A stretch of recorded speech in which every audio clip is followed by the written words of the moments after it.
Bonjour à tous, je suis très heureux de vous retrouver sur la chaîne KGOT, la chaîne qui vous veut que du bien. Heureux de vous retrouver après quelques mois d'absence, indépendant de ma volonté. Et aujourd'hui, nous allons parler d'un sujet très important et un sujet actuel. Il s'agit de l'épidémie de dengue qui sévit au Burkina Faso.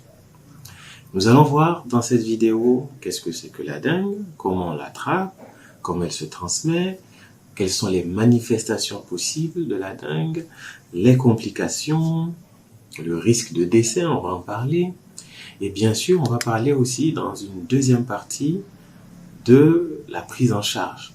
Quel traitement on peut mettre sur la dengue? Parce que pour ça, il y a plein de choses qui sont dites, certaines sont vraies, pour la plupart, elles sont fausses.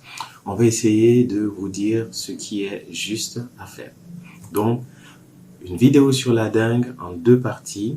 Donc, je vous invite, pour ne pas louper la deuxième partie, à vous abonner, à partager, à cliquer sur la cloche de notification pour être averti lorsqu'on va publier la deuxième partie. Et bien sûr, mettre un j'aime pour nous encourager. Donc, nous allons commencer tout de suite la première partie, la dengue. Qu'est-ce que c'est?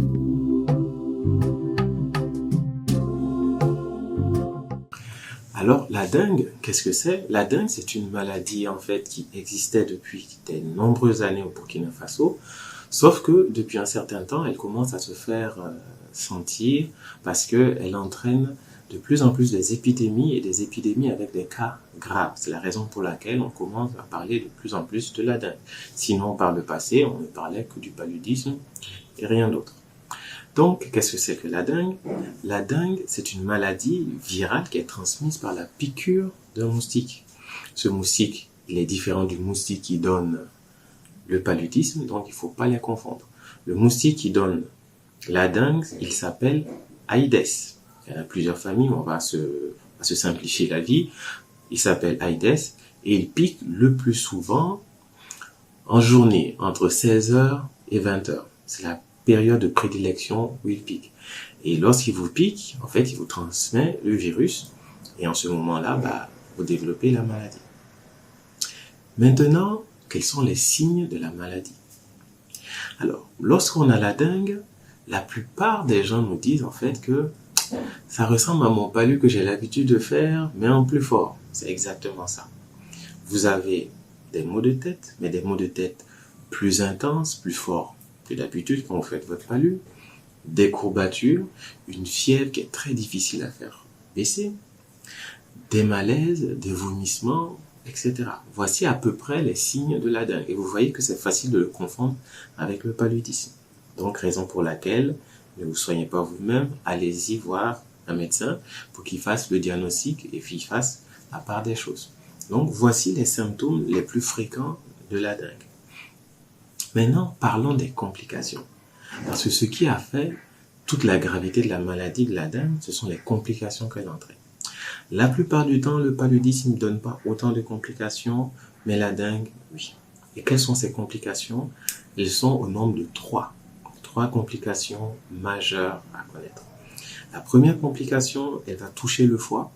Donc, sur certains patients, elle peut vous donner des insuffisances hépatiques, c'est-à-dire que votre foie, en gros, il ne fonctionne plus. Le foie, il faut savoir, le foie permet de filtrer tout ce qui est toxique dans votre organisme. Il vous permet de fabriquer toutes les protéines dans votre corps. Il permet de fabriquer toutes les protéines dans votre corps. Les médicaments que vous prenez, qu'ils soient des médicaments, des comprimés ou que ce soit des produits traditionnels, ils sont tous détoxifiés par votre foie. Si votre foie a des problèmes, faites attention à tout ce que vous allez prendre comme médicaments, que ce soit des comprimés ou des médicaments traditionnels. Deuxièmement, il va entraîner une insuffisance rénale. Ça veut dire quoi? Votre rein arrête de fonctionner. Il n'arrive plus à filtrer les déchets, il n'arrive plus à les expulser hors de l'organisme. C'est un gros problème.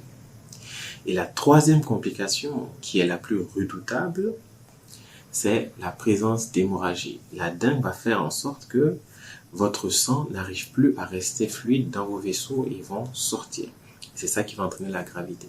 Parce qu'on peut se mettre à saigner des yeux, à saigner de la bouche, à vomir du sang, à avoir du sang qui sort des oreilles.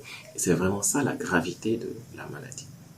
Donc voici très rapidement résumer la dengue, par quoi elle est transmise, par quel moustique il est transmis, quelles sont les manifestations les plus courantes et quelles sont les complications.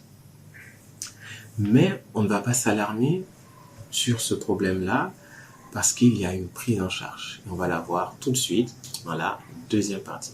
Donc, je vous invite à vous abonner, activer la cloche de notification et partager au maximum des personnes que vous pouvez parce que cette maladie-là, elle tue. Elle a tué, elle continue de tuer. Il faut faire tout pour donner la bonne information. Je vous remercie et à très bientôt.